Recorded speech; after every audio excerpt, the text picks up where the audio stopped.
कौन आप financial problem को लेकिन चिंतित अच्छा कि SS finance bank of Baroda BC point आनी आपण फाइनेंशियल एक सहज उपाय। एठी आपण मानकु मिलिबो फाइनेंशियल प्रॉब्लम पई संपूर्ण सुविधा एवं सहज उपाय।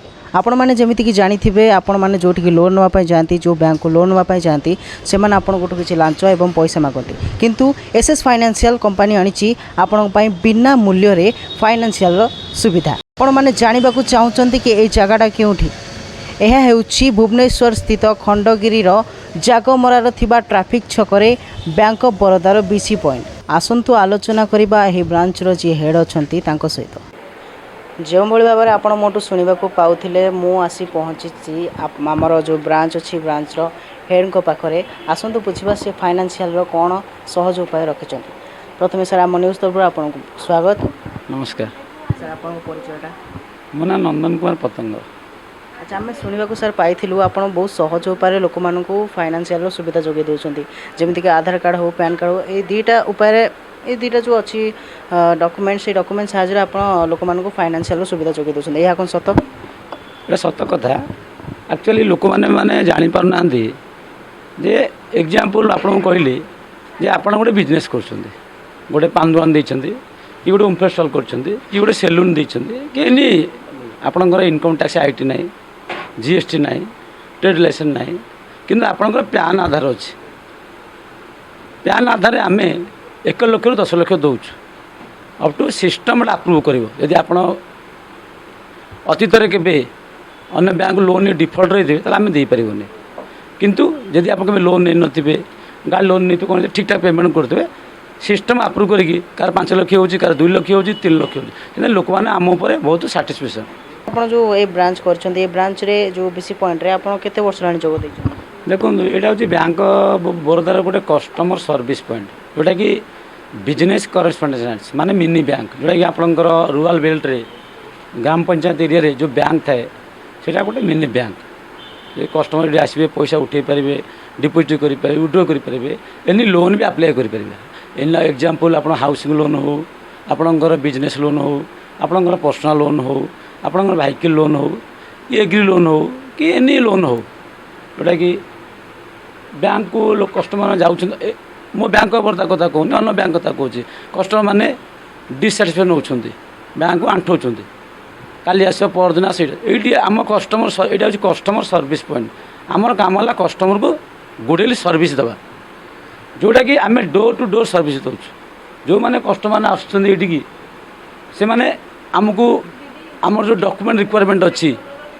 अब टू आप KYC income document bank statement any document अच्छी रिक्वायरमेंट अच्छी डॉक्यूमेंट ठीक ठाक थी प्लस ता सहित सिविल भी ठीक थी यदि सिविल डिफल्ट थी आम लोन करें जोटा कि आम सिविलटा हूँ मेन आप अदरवाइज अन्य एनी बैंक लोन नहीं तो डिफल्ट थे आमको आसी आप्लाय कर लोन है है आम करें आम कस्टमर ठीक थी सिविल ठीक थी अलग बैंक लोन नहीं तो ट्रैक ठीक थी आम लोन दे पारू इनकम टू एलिजिबिलिटी आप जिते इनकम कर आईटी दौरान कि सालारी पाऊपर क्रेडिट एलिजिबिलिटी क्वालिफिकेशन करके लोन रिकमेंड कर जोटा कि अदरवाइज बैंक को गले से मैंने एनी डॉक्यूमेंट आम डोर टू डोर सर्विस दूँ जदि आम पाखे पिला अच्छा डोर टू डोर सर्विस दौरान धर एग्जांपल आम कस्टमर ये आसको दौन आम कस्टमर कहूँ आपण मैंने व्हाट्सएप आप डॉक्यूमेंट पठाते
ସାର୍ ଏଇଟା ଆମର ଖାଲି ନର୍ମାଲି ଭୁବନେଶ୍ୱର ଲୋକମାନେ ଏହାର ଲାଭ ଉଠାଇ ପାରିବେ ନା ଆପଣଙ୍କର ଆଉ କେଉଁଠି କେଉଁଠି ବ୍ରାଞ୍ଚ ଅଛି ସେମାନେ ବି ଚାହିଁଲେ ଏହି ଉପାୟରେ ଲାଭ ଉଠାଇ ପାରିବେ?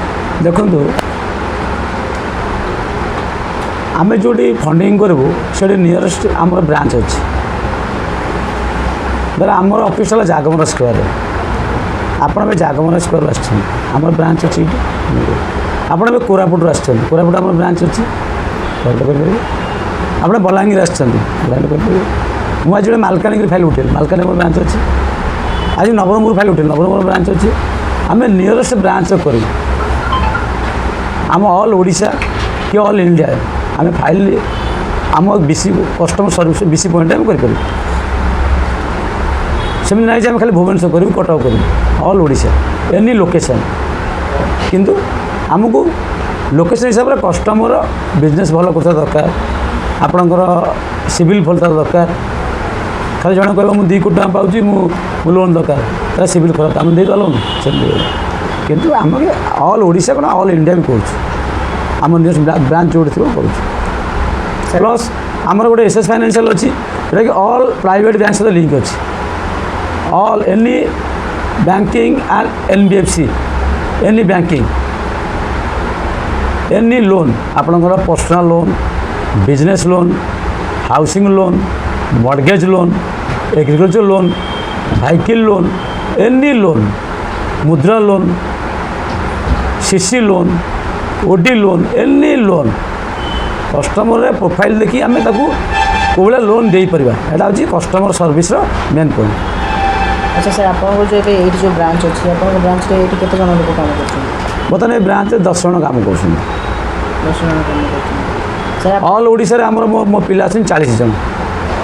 ଅଲ୍ ଡିଷ୍ଟ୍ରିକ୍ଟରେ ପିଲା ଅଛନ୍ତି, ମୋର କଟକରେ ପିଲା ଅଛନ୍ତି, ଭଦ୍ରକରେ ପିଲା ଅଛନ୍ତି, ଯାଜପୁରରେ ଅଛନ୍ତି, ପାରାଦ୍ୱୀପରେ ଅଛନ୍ତି, ଜଗତସିଂହପୁରରେ ଅଛନ୍ତି, ବାରିପଦାରେ ଅଛନ୍ତି, କେଉଁଝରରେ ଅଛନ୍ତି, ସମ୍ବଲପୁରରେ ଅଛନ୍ତି, ବରଗଡ଼ରେ ଅଛନ୍ତି, କଳାହାଣ୍ଡିରେ ଅଛନ୍ତି, ନବରଙ୍ଗପୁରରେ ଅଛନ୍ତି, କୋରାପୁଟରେ ଅଛନ୍ତି, ରାୟଗଡ଼ରେ ଅଛନ୍ତି, ବ୍ରହ୍ମପୁରରେ ଅଛନ୍ତି, ଖୋର୍ଦ୍ଧାରେ ଅଛନ୍ତି, ଜଟଣୀରେ ଅଛନ୍ତି, ଆପଣଙ୍କର ପିପିଲିରେ ଅଛନ୍ତି। ଯେଉଁଟାକି ଆମେ କହୁଛୁ ଅଲ୍ 30ଟା ଜିଲ୍ଲାରେ ଆମର ଏନି ଲୋକେସନ୍ରେ ଆମର 40 ପିଲା କାମ କରୁଛନ୍ତି।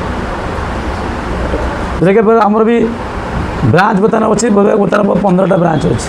ବର୍ତ୍ତମାନ ରିସେଣ୍ଟ ଏବେ ବ୍ୟାଙ୍କ ଅଫ୍ ବରୋଦା ଗୋଟେ ଚନ୍ଦ୍ରଶେଖର ଖୋଲା ହେଉଛି, ପ୍ଲସ୍ ଖୋଲା ହେବ ରଙ୍ଗବଜାର ଗୋଟେ ଖୋଲା ହେବ। ଆମର ଯେଉଁ ନିୟରେଷ୍ଟ ବ୍ରାଞ୍ଚ ଅଛି ଆମେ ସେଇଠି ବେଶୀ ପାଣି ଖୋଲିବୁ। ସାର୍, ଜଣେ ଲୋକ ଯଦି ଆପଣଙ୍କଠୁ ଫାଇନାନ୍ସ କରିବେ, ସାଙ୍ଗେ ସାଙ୍ଗେ କିଛି ବି ନେବ, ଆପଣ କେତେ % ସୁଧରେ ଆପଣ ତାଙ୍କୁ ଫାଇନାନ୍ସ? ଦେଖନ୍ତୁ, ଆମେ ସିଭିଲ୍ ଉପରେ ଡିପେଣ୍ଡ କରୁ। ଆମେ ଯେଉଁ bank of Baroda housing loan ଦେଉଛୁ 8.4ରୁ 8.65 ଦେଉଛୁ, ତାର ବେଳେବେଳେ 9.25 ରହିଯିବ। କଷ୍ଟମର କହିବ, କମ୍ପ୍ଲେନ୍ କରିବେ, ଆଜ୍ଞା ଆପଣ ତ 8.65 କହିଥିଲେ ଆଉ 9.25 ପାଇଁ ଲଗେଇଲେ। ଆମର ସିଭିଲ୍ ଉପରେ ରେଟ୍ ଅଫ୍ ଇଣ୍ଟରେଷ୍ଟଟା କାଲକୁଲେସନ୍ କରାଯାଉଛି। ସିଭିଲ୍ ଯଦି ଆପଣଙ୍କର 800 ଏଭବ୍ ଥିବ ଆମେ 8.65 ଦେବୁ, ଆଉ to RBI guideline up to mortgage loan, ଗୃହ ଋଣ, ହାଉସିଂ ଲୋନ୍ କୁହାଯାଏ। ଯଦି ଜଣେ ପର୍ସନାଲ୍ ଲୋନ୍ ନେବ, ପର୍ସନାଲ୍ ଲୋନ୍ରେ ସେ କେତେ ସାଲାରୀ ପାଉଛି, ତା ବେସ୍ 30,000 ପରେ ସାଲାରୀ ପାଉଛି, ଜଣେ 50,000 ପାଉଛି, ଜଣେ ଲକ୍ଷେ ପରେ ପାଉଛି, ସେ ବେସ୍ ଉପରେ ଆସିବ ଇଣ୍ଟରେଷ୍ଟଟା। କିନ୍ତୁ ପର୍ସନାଲ୍ ଲୋନ୍ଟା ଆପଣ 10.5ରୁ ଅପ୍ ଟୁ 14.5-15% ରହିବ ସିଭିଲ୍ ଉପରେ। ବିଜନେସ୍ ଲୋନ୍ଟା ଏମିତି 11.5ରୁ ଆପଣଙ୍କର 15-16 ରହିବ ସିଭିଲ୍ ଉପରେ। ଏଭଳି ଭାବରେ କହିଲେ, ମାନେ ଯାହାର ଲୋକର ସିଭିଲ୍ ଠିକ୍ ଥିବ ଆପଣ ତାଙ୍କୁ 80% ସୁଧରେ ଆପଣ ଦେଇପାରନ୍ତି। ବଟ୍ ଯାହାର ବି ସିଭିଲ୍ର ପ୍ରୋବ୍ଲେମ୍ ଥିବ ସେମାନଙ୍କୁ ଆପଣଙ୍କର କିଛି ସଂଶୋଧନ ଅଛି ନା ଆପଣ କେମିତି? ଦେଖନ୍ତୁ, ସଂଶୋଧନ ଅଛି। ଗୋଟେ ଏକ୍ଜାମ୍ପଲ୍ କହିଲି, ଆପଣ ହୁଅନ୍ତୁ, ଆପଣ କାଲି ଗୋଟେ ଲୋନ୍ ନେଇଛନ୍ତି, ଆପଣ ଗୋଟେ ଏକ୍ଜାମ୍ପଲ୍ ଆଜି ଗୋଟେ ଗୃହ ଋଣ ଆପ୍ଲାଏ କରୁଛନ୍ତି। ଭୁବନେଶ୍ୱରରେ ଆପଣଙ୍କର ସମସ୍ତଙ୍କର ଇଚ୍ଛା ଗୋଟେ ଭୁବନେଶ୍ୱର ଗୋଟେ ଘର କରିବା। କି ଦେଖନ୍ତୁ, ଲ୍ୟାଣ୍ଡ ଲୋନ୍ କିଏ ଦିଅନ୍ତିନି, ଘର କିଣିବା ପାଇଁ ଦେବେ, କିନ୍ତୁ ଜାଗା କିଣିବା ପାଇଁ କେଉଁ ଲୋକ ଦିଅନ୍ତିନି। ଲ୍ୟାଣ୍ଡରେ ବହୁତ ଡିଷ୍ଟ୍ରିବ୍ୟୁସନ୍ ଆସେ, ବହୁତ ଫ୍ରଡ଼୍ ଆସେ, କିନ୍ତୁ ବ୍ୟାଙ୍କ ବାଲା ରିସ୍କ ନିଅନ୍ତିନି। ଯେହେତୁ କଷ୍ଟମର ସର୍ଭିସ୍ ପାଇଁ ଆପଣ ଆସିଛନ୍ତି, ସେଇଟା କଷ୍ଟମର ସର୍ଭିସ୍ ଫାଷ୍ଟ ଇନକ୍ୱାରି କଲେ ଲ୍ୟାଣ୍ଡଟା ତାର ହୋମ୍ ଷ୍ଟେଟ୍ ହେଇଛି ନାହିଁ, ମାନେ ଘରବାଡ଼ି ହେଇଛି ନାହିଁ, ଏଇଟା ଏଲୋଜନ ଆସୁଛି ନାହିଁ, ଡିମାରେକ୍ସନ୍ ମାନେ ବାଉଣ୍ଡରୀ ହେଇଛି ନାହିଁ, ତାକୁ ଗଭର୍ଣ୍ଣମେଣ୍ଟ ରୋଡ଼ ଅଛି ନା ନାହିଁ, ଆମେ ଏଇଟା ଇନକ୍ୱାରି କରିବୁ। ଧର ଏକ୍ଜାମ୍ପଲ୍, ଆପଣ ମୋ ରୋଡ଼ରେ ଆସିଲେ, ଏଇଟା ଗୋଟେ ପ୍ରାଇଭେଟ୍ ପ୍ଲଟ୍ଟା, ଆପଣ ଲ୍ୟାଣ୍ଡଟା ବ୍ୟାଙ୍କ କାଲି ଦେଇଦେବ, କାଲି ସକାଳେ ଆପଣ ଘର ଗଲେ ସେ ବାଡ଼ ପକାଇଦେବ, ଆପଣ ପଇସା ପଶିଗଲା। କାଲି ଆପଣ ବ୍ୟାଙ୍କ କମ୍ପ୍ଲେନ୍ କରିଦେବେ। କ'ଣ କମ୍ପ୍ଲେନ୍ କରିବେ? ଆଜ୍ଞା ଆପଣ ତ ଲୋନ୍ ଦେଲେ ମୁଁ ଘର କରିପାରୁନି, ମୁଁ EMI କୋଉଠି ଆଣିଦେବି। ତାହେଲେ ଆପଣ ଫସିଲେ, ବ୍ୟାଙ୍କ ହିଁ ଫସିଲା। ସେଥିପାଇଁ ବ୍ୟାଙ୍କ ସେତେବେଳେ ସବୁ ଇନକ୍ୱାରି କରିକି ଦିଏ। ସେକେଣ୍ଡ ଥିଙ୍ଗ, ଆପଣ ଗୋଟେ ପଚାରିଲେ ସିଭିଲ୍ ଖରାପ ଅଛି, ସିଭିଲ୍ କେଉଁ ଗ୍ରାଉଣ୍ଡରେ ଖରାପ ଅଛି ଆମେ ଦେଖିବା। ଲୋକ ଗୋଟେ ଇଣ୍ଟରନାଲ୍ ଡିଫଲ୍ଟର ଥିବ, ଲୋକ ଗୋଟେ ଅସୁବିଧା ଡିଫଲ୍ଟର ଥିବ, ଦୁଇଟା ଜିନିଷ ଅଛି। ଏକ୍ଜାମ୍ପଲ୍ ଆପଣ ଲୋନ୍ ନେଇଛନ୍ତି, ଆପଣଙ୍କ ଆଜି ମେଡ଼ିକାଲ କେସ୍ ପଡ଼ିଲେ ଆପଣ ପଇସା ଦେଇପାରିଲେ, କିନ୍ତୁ ଦେଲେ ବ୍ୟାଙ୍କ ପଇସା, କିନ୍ତୁ ଦେଲେ ବ୍ୟାଙ୍କ ତାକୁ ସଲ୍ଭ କରିବ, ତାର ଗୋଟେ ଆପ୍ରୁଭାଲ୍ ଆମର ଅଛି। ଆମେ କେଉଁ କଷ୍ଟ ନା ଆଜ୍ଞା ସେଇ ଟାଇମ୍ରେ ପେମେଣ୍ଟ ଠିକ୍ କରୁଥିଲା, କିନ୍ତୁ ସେଇଟା ମେଡ଼ିକାଲ ଗୋଟେ ଅପରେସନ୍ ପଡ଼ିଲା, ଫ୍ୟାମିଲିର ଦେଇପାରିଲେ ପଇସା, କିନ୍ତୁ ଏବେ ଠିକ୍ ଠାକ୍ ପେମେଣ୍ଟ ପଇସା ଓଭର ଟୁ କ୍ଲିୟର କରିଦେଇଛି। ବ୍ୟାଙ୍କ ଏଟା କନସଲ୍ଟ କରିବ ୟୁ ଟୁ ଚିଫ୍ ମ୍ୟାନେଜର କି ବ୍ରାଞ୍ଚ ରିଜନାଲ୍ ମ୍ୟାନେଜର ଉପରେ ହେଡ଼ ଆପ୍ରୁଭାଲ୍ ଦେବେ। ଯଦି ଆପଣ ଇଣ୍ଟରନାଲ୍ ଡିଫଲ୍ଟ ରହିବେ, ପଇସା ନେଇ ଦେବେନି, ଆଜି ଦେବେନି କାଲି ଦେବେନି, ବ୍ୟାଙ୍କ ବାଲା ଖେଳିବେ, ଇଣ୍ଟରନାଲ୍ ଡିଫଲ୍ଟର ଜାଣି ଶୁଣିକି ପଇସା ଦେଇକି ଦେବେନି, ବ୍ୟାଙ୍କ ମୋର କିଛି କରିପାରିବନି, ତାହେଲେ ବ୍ୟାଙ୍କ ଆପଣ ଦେବନି। ଆମେ ବି 650 ସିଭିଲ୍ ଦେଉଛୁ, ବେଳେବେଳେ ବି 780 ବି କାଟି ଦେଉଛୁ। ଆପଣ ସିଭିଲ୍ 780 ଥିବ, ମୁଁ ତ ସିଭିଲ୍ 780, ମୁଁ ବ୍ୟାଙ୍କ ଲୋନ୍ ନେଇଯିବି ନା। ଆପଣ ଦୁସରା ବ୍ୟାଙ୍କ ଲୋନ୍ ଏଠି ଦେଇନାହାନ୍ତି, ଆପଣ ଡିଫଲ୍ଟର ବ୍ୟାଙ୍କ ଦେବ କି? କିନ୍ତୁ ଆମର 650 ସିଭିଲ୍ ଥିବ, ଆପଣ ମେଡ଼ିକାଲ ଅପରେସନ୍ ପଡ଼ି ବର୍ଷେ ପଡ଼ିଲେ, ବ୍ୟାଙ୍କ ତାକୁ କନସଲ୍ଟ କରିବ। କଷ୍ଟମର ତ ଜେନ୍ୟୁନ୍, କଷ୍ଟମର ବିଜନେସ୍ ଅଛି, କଷ୍ଟମର ସାଲାରୀ ଅଛି, କଷ୍ଟମର ପ୍ରୋଫାଇଲ୍ ଭଲ ଅଛି, କିନ୍ତୁ ଅସୁବିଧା ଦେଇନଥିଲା, ତାକୁ ବ୍ୟାଙ୍କ ଉପରେ ଡିପେଣ୍ଡେବୁଲ୍ ସେ କନସଲ୍ଟ କରିବେ, କିନ୍ତୁ ସେଇଟା କନଫର୍ମ ବ୍ୟାଙ୍କ ଉପରେ ଡିପେଣ୍ଡ। ସାର୍ ଆପଣଙ୍କ ପାଖକୁ ଯଦି ଏଇନେ ଗୋଟେ ଲୋକ ଆସିବ ଫାଇନାନ୍ସିଆଲ ସୁବିଧା ପାଇଁ, ଆପଣଙ୍କର ଆଡ୍ରେସ୍ କି କ'ଣ କେଉଁଠି? ଦେଖନ୍ତୁ, ଆମ ଆଡ୍ରେସ୍ଟା ହେଉଛି ଜାଗମରା ଛକ, ଯେଉଁଟାକି ଆପଣ ଧରବେ କଟକ ପଟୁ ଆସିବେ, ଖଣ୍ଡଗିରି ଛକରୁ ଲେଫ୍ଟ ବୁଲିବେ, ଜାଗମରା ଛକ ଉପରେ ଆମ ଅଫିସଟା। ଆମର ନ୍ୟୁଜ୍ 7 ଅଛି, କ୍ରସ୍ କରିବେ, ଫାଷ୍ଟ ପଡ଼ିବ bank of Baroda BC point, ତାପରେ ଆପଣଙ୍କର ମୋନାପୁରମ୍ ଫାଇନାନ୍ସ, ତାପରେ ICICI ବ୍ୟାଙ୍କ, ତାପରେ ବାଜାଜ ଫାଇନାନ୍ସ, ତାପରେ ଆପଣଙ୍କର ଟ୍ରାଫିକ୍ ଛକ।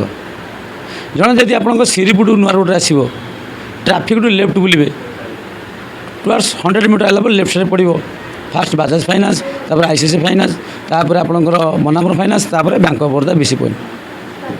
ଯଦି ଆପଣ ପୋଖରୀ ପୁଟୁ ସିଧା ଆସିବେ, ଜଷ୍ଟ ସିଧା ଷ୍ଟ୍ରେଟ୍ ଆଇଲେ ଟ୍ରାଫିକ୍ କ୍ରସ୍ କଲେ ଟୁୱାର୍ଡସ୍ ଖଣ୍ଡଗିରି, 100 ମିଟର ଆଇଲେ ଲେଫ୍ଟ ସାଇଡ଼୍ ପଡ଼ିବ ରୋଡ଼ ଉପରେ, କେଉଁଠି ଆପଣ ଗଳି କନ୍ଦି ନାହିଁ, ମେନ୍ ରୋଡ଼ ଉପରେ ଯାହାକୁ ସେ ପଡ଼ିବ। ଯାହାକୁ ପଚାରିଲେ ବି ଆପଣଙ୍କୁ ନିୟରେଷ୍ଟ ଲ୍ୟାଣ୍ଡ ଆପଣ କହିଦେବେ, ଯେଉଁ ଏନି ଦୋକାନ ଏନି ପର୍ସନ୍ ପଚାରିଲେ କହିଦେବେ ଏଠି bank of Baroda customer service ପାଇଁ କେଉଁଠି କହିଦେବେ। ଆଚ୍ଛା ସାର୍, ଯଦି ଜଣେ ଲୋକ ଆପଣଙ୍କ ସହିତ ଯୋଗାଯୋଗ କରିବା ପାଇଁ ଚାହିଁବ, ଆପଣଙ୍କର କିଛି ଯୋଗାଯୋଗର କଣ୍ଟାକ୍ଟ ନମ୍ବର? ଠିକ୍ ଅଛି, ଯଦି ଯୋଗାଯୋଗ କରିବାକୁ ଚାହିଁବେ, ମୋ ନମ୍ବର ହେଉଛି 7008589204। ଆଉ ଗୋଟେ ନମ୍ବର ଅଛି 9439751807। ଧନ୍ୟବାଦ ସାର୍। ଆପଣ ଯେଉଁଭଳି ଭାବରେ ଶୁଣିବାକୁ ପାଉଥିଲେ, ଆମେ ସାର୍ ଯେଉଁଭଳି ଭାବରେ କହିଲେ, ଆପଣ ଏଇ ଜାଗାକୁ ଆସିଲେ ଆପଣ ବହୁତ ପ୍ରକାରର ଫାଇନାନ୍ସିଆଲ ସୁବିଧା ମିଳିପାରିବ।